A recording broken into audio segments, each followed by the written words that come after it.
우리가 지난 여름에 모세 오경 성경 통독을 했습니다. 모세 투어해서 28박 29일 그 기간 동안에 우리가 모세 오경을 통독을 했는데 요즘 한국교회 몇 년 전부터 이 성경 말씀을 소리내서 읽고 그것을 녹음해서 같이 단톡방에 같이 올리는 이런 붐이 많이 생기고 있습니다.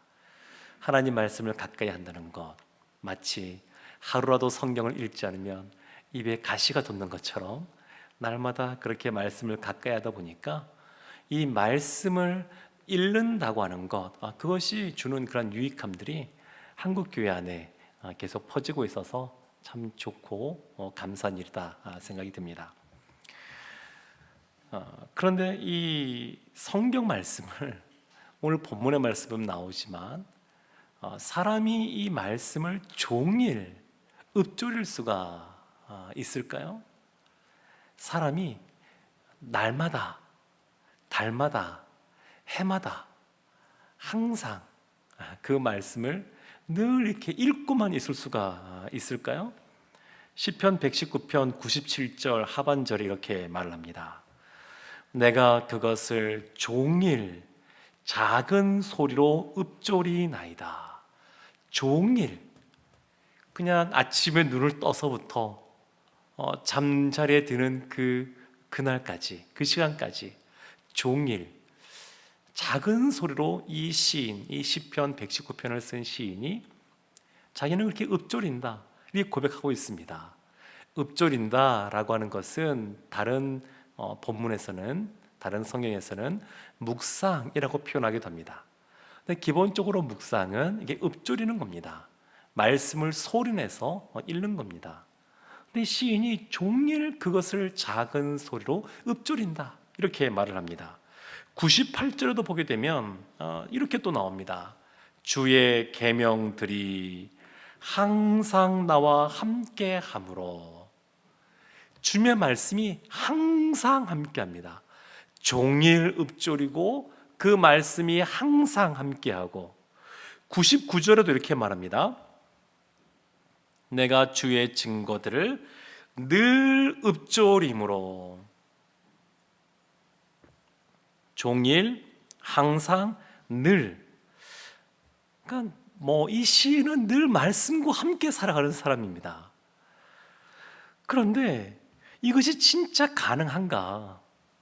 어떻게 살면 이와 같이 살 수 있을까? 말씀을 가르치는 이 서기관들, 이 당시에 그런 사람이란다 할지라도 늘 이렇게 말씀을 늘 읊조리지는 못할 텐데, 그럼 이 시인은 이것을 무슨 의미로 말을 하는가? 이런 생각을 해볼 수가 있습니다. 우리가 삶을 살아가면 아침에 일어나서 씻고 밥도 먹고 또 직장에 학교로 또 이렇게 나가서 그런 일들을 감당하게 되는데, 그러한 우리의 삶의 현장에서 우리가 하는 것을 하나님 말씀과 연결시킨다, 그런 의미입니다. 하나님 말씀을 우리가 펴서 소리내서 통독하며 읽는 것도 해당이 되지만, 우리의 삶의 현장에서 우리가 주부가 밥을 차리고 그런 거 할 때에도 이것이 하나님 말씀과 어떻게 연결되는가? 사람이 떡으로만 살아갈 것이 아니요 하나님의 말씀으로 살아가는 것이다, 이런 말씀을 연결시키면서 우리가 이렇게 먹고 살아가는 것도 너무너무 감사하고, 주님께서 가르쳐주신 기도, 일용할 양식을 위하여 기도라고 말씀하시는데 그것을 연결시키면서 밥을 차린다 그러면 늘, 종일, 또 항상, 늘 하나님 말씀을 읊조리고 그 말씀과 함께하는 삶을 사는 것이다, 이렇게 말할 수 있습니다. 그러면 또 궁금증이 생길 수 있습니다. 그러면 어떻게 해야 그와 같이 종일, 항상, 늘 말씀을 가까이 하고 말씀과 함께하고 그 말씀을 읊조리며 묵상하며 살아갈 수 있는가? 오늘 본문이 시작하는 시편 119편 97절 말씀을 한 번 더 보겠습니다. 우리가 한 목소리로 함께 합독하도록 하겠습니다. 내가 주의 법을 어찌 그리 사랑하는지요. 내가 그것을 종일 작은 소리로 읊조리나이다. 종일 작은 소리로 읊조리는데 그 앞에 나와 있는 말이 주의 법을 어찌 그리 사랑하는지요. 시인이 사랑한다고 말합니다. 그냥 사랑하는 것이 아니라 어찌 그리, 그냥 간절함이 묻어나옵니다. 이 시인이 주님의 말씀을 너무너무너무 사랑하는 겁니다. 사랑하는 연인과 데이트를 하고 헤어져도 뭐 그렇게 궁금한지 또 연락을 하고 문자를 하고 뭐 잠자리에 들게 됩니다. 그러면 그 다음날 그 연인과 지금 함께 있지는 않지만 어제 그 연인이 했던 말들 아마 되새깁니다. 어제 이런 말을 했는데, 또 어제 이런 말을 했던 말의 뜻이 무엇일까 생각들을 합니다. 그런데 이것을 반복해서 일을 하면서도 그것을 생각하는데, 그걸 한다 그래서 지겹거나 하기 싫다거나 그런 마음이 들지 않습니다. 왜냐하면 사랑하니까 그냥 그 전날 만났지만 그 다음 날에도 늘 그 사람이 했던 표정, 행동, 말, 그의 관심, 또 다시 만나게 될 것에 대한 기대감, 이런 것들이 그 마음에 가득 차서 그냥 그 하루를 또 보내게 됩니다. 마치 이와 같습니다. 하나님의 말씀은 이것을 하루에 몇 장씩 읽어야 돼, 이렇게 생각하고 접하는 것이 아니라, 사랑하면, 이 하나님의 말씀에 사랑에 빠지면, 그러면 이 말씀이 그냥 종일 생각하는 말씀이 되는 겁니다. 우리가 무엇을 해도 그 말씀이 늘 문득문득 떠올려지고 깨달아지고 그 말씀과 함께 하게 됩니다. 사랑하는 연인과 너무너무 사랑하면 그 다음엔 어떻게 하나요? 계속 붙어있고 싶어서 결혼합니다. 사랑하는 성도 여러분, 그런데 오늘 말씀을 보면 우리가 사랑해야 되는 것과 더불어서 미워해야 되는 것에 대해서도 아주 분명하게 말을 합니다. 오늘 본문이 끝나는 시편 119편 104절 말씀을 보겠습니다. 주의 법도들로 말미암아 내가 명철하게 되었으므로 모든 거짓 행위를 미워하나이다. 이 시인이 미워하는 것이 있습니다. 주님의 말씀을 너무너무 어찌 그리 사랑하는지 종일 날마다 항상 늘 그 말씀을 가까이 하지만, 그렇지만 모든 거짓 행위들은 미워한다, 이렇게 말을 합니다.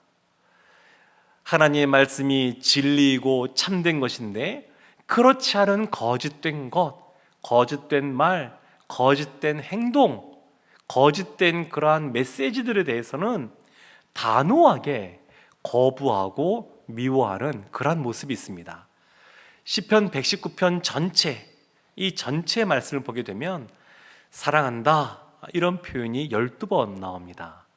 그런데 이 사랑하다라고 하는 표현이 누구를 향하여 쓰여졌냐면 하나님의 말씀에 대해서 11번이 쓰여졌습니다. 그리고 여호와의 이름, 하나님의 이름에 대해서 1번이 나옵니다. 그러니까 다 하나님에 대한 겁니다.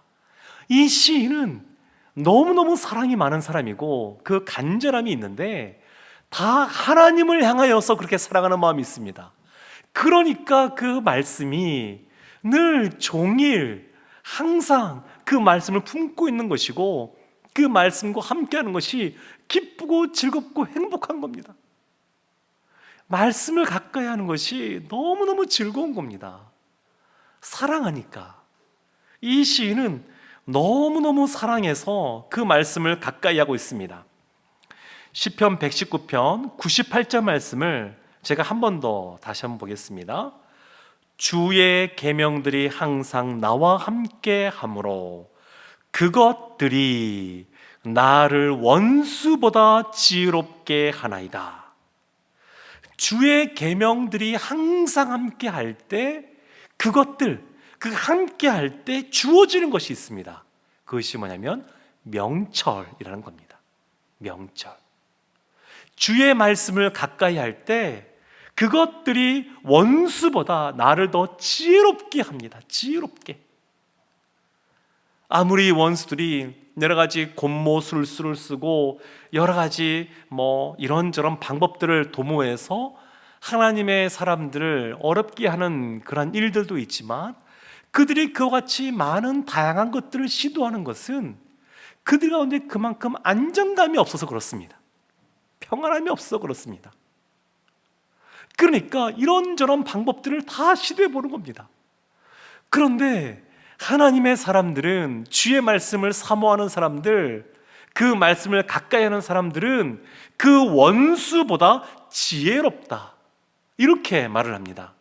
결국 그 악인들의 모습, 우리의 원수 대적들의 모습이 잘 되는 것 같지만 결코 그렇지가 않고 우리가 그들보다 더 낫다, 지혜롭다, 이렇게 시인이 말합니다.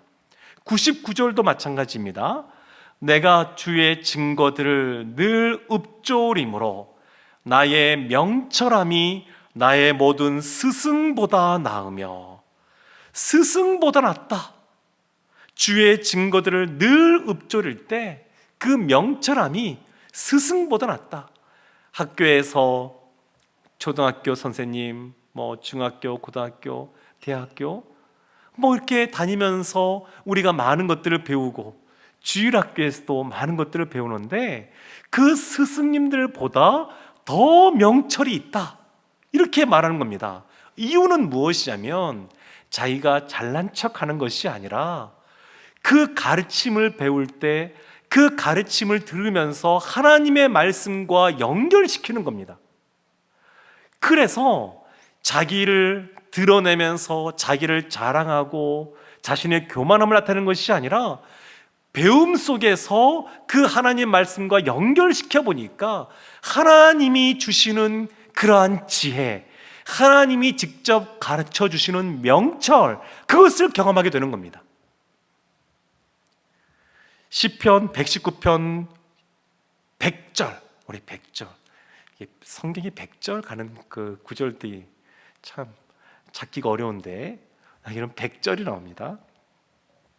100절, 주의 법도들을 지킴으로 나의 명철함이 노인보다 나으니이다.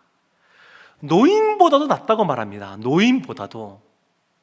그러니까 인생에 이 젊은이들이 열정도 있고 욕망도 있고 무엇인가 많은 것들을 해가는데, 그런데 이 노인은 지난 삶들을 쭉 살아오면서 그 젊은 사람들이 보지 못하는 여러 가지를 살펴보고 삶의 균형을 잡고 경륜이 있고, 그래서 젊은이들과는 다른 가르침들이 있는데 그거보다 낫다는 겁니다. 다 마찬가지입니다. 이것은 주님께서 가르쳐 주시는 그러한 명철이기 때문에 그렇습니다. 사랑하는 성도 여러분, 시편 119편 102절 말씀에 이런 말씀이 나옵니다. 주께서 나를 가르치셨으므로 내가 주의 규례들에서 떠나지 아니하였나이다. 결국 원수, 스승, 그 다음에 노인, 이 세 부류의 사람들보다 하나님의 말씀을 가까이 하고 읊조리는 사람이 더 지혜롭고 명철이 있는 이유는 주님께서 가르치시기 때문에 그렇습니다. 마태복음 16장 16절과 17절 말씀에 시몬 베드로와 예수의 말씀이 이렇게 나옵니다. 시몬 베드로가 대답하여 이르되 주는 그리스도시요 살아계신 하나님의 아들이시니이다. 예수께서 대답하여 이르시되 바요나 시몬아 내가 복이 있도다. 이를 내게 알게 한 이는 혈육이 아니요 하늘에 계신 내 아버지이시니라. 베드로는 예수님을 따라다니면서 예수님께 말씀을 배웠습니다. 근데 예수님이 하신 말씀이 뭐냐면 너가 알고 있는 주는 그리스도시요 살아계신 하나님의 아들입니다. 이 고백은 하나님이 알려주신 것이다. 그렇게 말하고 있는 겁니다. 예수님도 그러셨습니다. 누가복음 2장 46절 47절에 사흘 후에 성전에서 만난즉 그가 선생들 중에 앉으사 그들에게 듣기도 하시며 묻기도 하시니 듣는 자가 다 그 지혜와 대답을 놀랍게 여기더라. 예수님이 12살 때 예루살렘 성전에 가서 그 당시에 그 율법 학자들과 대화를 하는 겁니다. 근데 그들이 그것을 들으면서 깜짝 놀라는 겁니다. 배워서 하는 것이 아니라 하나님의 지혜가 어린 예수, 소년인 예수님에게 있었기 때문에 가능한 것입니다. 사랑하는 성도 여러분, 욥은 참 까닭없는 그런 고난 속에서 기존에 본인이 알고 있었던 그러한 하나님에 대한 지식, 이것으로 자신의 고난을 해석할 수 없고 설명할 수 없고, 그리고 본인이 그 같은 고난 속에서 하나님께 기도하고 하나님을 붙잡고 나가다 보니까 점점 이것이 넓어지는 것을 봅니다. 그래서 잠언에서 말하는 그런 2차원적인 지혜, 그것을 뛰어넘는 사람이 알 수 없는 하나님만이 알고 계시는 3차원적인 지혜, 그것을 깨닫게 됩니다. 어제 있었던 그 수능 기도회 때, 기도할 때 그렇게 기도했습니다. 하나님, 뿌린 대로 거둔 것이 성경의 가르침이지만 하나님께서 은혜를 더하셔서 공부한 것보다 더 잘 보게 해주십시오. 근데 이것은요, 보응 원리에 의해서 뿌린 대로 거두는 것, 성경의 가르침입니다. 근데 그것만 있는 것이 아닙니다. 그 위에가 있습니다. 우리가 지금까지 누리며 살고 있는 것, 다 우리의 노력대로 우리가 얻어서 사는 것 아닙니다. 우리가 기도해서 다 얻은 것도 아닙니다. 기도하지 않았음에도 불구하고, 못했음에도 불구하고 하나님이 우리의 필요를 알고 채워주셨습니다. 우리가 노력하고 힘쓴 것보다 우리를 더 잘 아시는 하나님께서 은혜 위에 은혜를 더하신 겁니다. 그러니까 3차원적인 하나님의 은혜가 있는 겁니다. 그러니까 하나님이 우리에게 알려주시는 그러한 지혜가 있습니다. 하나님의 말씀을 읊조리는 사람, 하나님의 말씀을 종일 붙잡고 있는 사람, 우리가 삶을 살아가면서 늘 하나님과 동떨어진 것을 여기지 않고 나의 삶의 현장이 예배드리는 그러한 자리라고 하는 것, 하나님과 함께는 자리라고 하는 것, 이곳이 하나님께서 보내신 선교지라고 생각하고 가정에서도 직장에서도 학교에서도 그렇게 삶을 살아가는 사람, 그런 사람에게 하나님께서 직접 가르쳐 주시는 것이 있기에 원수보다, 스승보다, 노인보다 나은 명철이 그들 가운데 있게 되는 겁니다. 시편 119편 101절 이렇게 말합니다. 내가 주의 말씀을 지키려고 발을 금하여 모든 악한 길로 가지 아니하여 싸우며, 그러니까 지혜와 명철을 갖고 그냥 있지 않습니다. 그 위에 하는 것이 뭐냐면 그 말씀을 지키고자 악한 길에 들어서지 않는 겁니다. 사람은 가만히 있어도 아담이 죄를 지은 이후에 그 태어난 인류는 다 이 죄성이 다 있습니다. 가만히 있어도 그냥 남들이 하는 나쁜 짓 보면 그냥 따라가고자 하는 마음이 그 마음속에 다 있습니다. 그런데 이 시인은 그렇지가 않고 하나님의 지혜, 하나님의 명철을 갖고 있는 사람은 그 악한 길에 들어서지 않으려고 행동한다는 겁니다. 빌립보서 4장 8절과 9절 말씀 보게 되면 사도 바울이 빌립보 교회 성도님들에게 그렇게 말하지 않습니까? 이것들을 생각하라. 무엇에든지 가능한 최대로 부지런히 참되고 경건하고 옳고 정결하고, 그리고 사랑받을 만하고 칭찬받을 만하고, 무슨 덕이 있든지 무슨 기림이 있든지 예수 그리스도의 성품, 그 예수 그리스도를 깊이 생각하고 빌립보 4장 9절에서 말씀하고 있는 것처럼 그와 같은 삶을 살아간 사도 바울처럼 배우고 받고 듣고 그리고 그 사도 바울에게서 행동했던 것을 본 바를 행하는 것처럼 이 시편 119편의 시인도 그렇게 행하는 겁니다.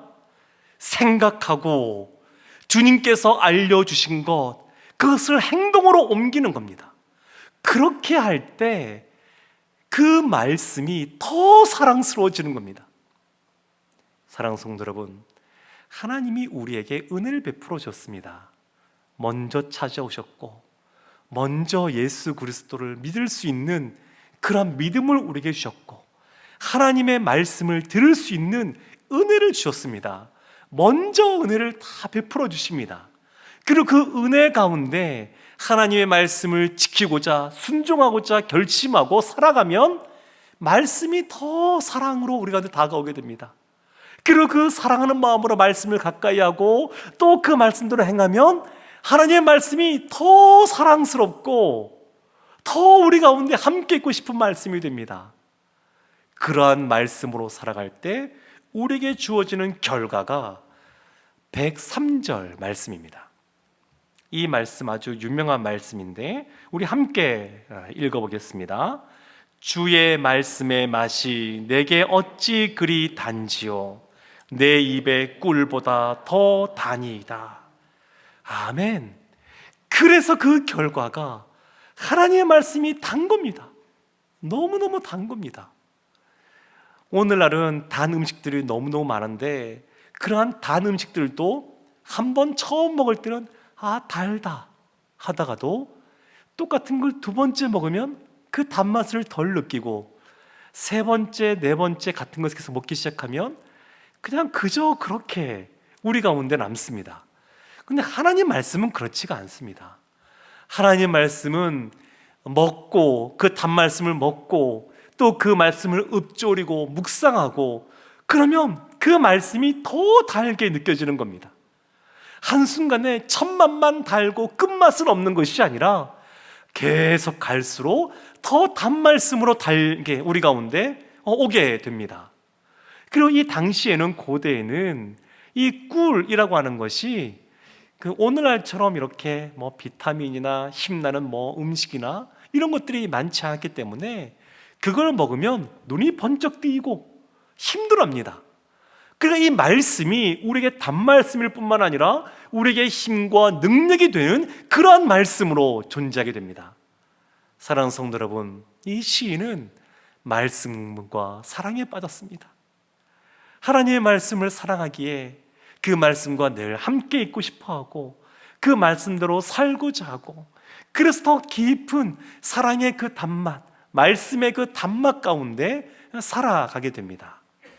하나님은 우리가 주님의 말씀을 가까이 하고 그 말씀과 늘 순종하는 삶을 통하여서 주님 안에서 기쁘고 행복하게 살기를 원하시는 줄로 믿습니다. 하나님은 하나님의 자녀들이 이 말씀을 가까이 하고 그 말씀의 사랑에 빠지고 그 말씀 때문에 늘 즐겁고 행복하게 살아가기를 원하십니다. 이러한 말씀을 가까이 하고 예수님을 깊이 묵상하고 그 예수님 말씀대로 행함으로 하나님이 주시는 참된 기쁨을 충만하게 받아 누리는 우리 성도들 되시기를 주님의 이름으로 축원합니다. 아멘.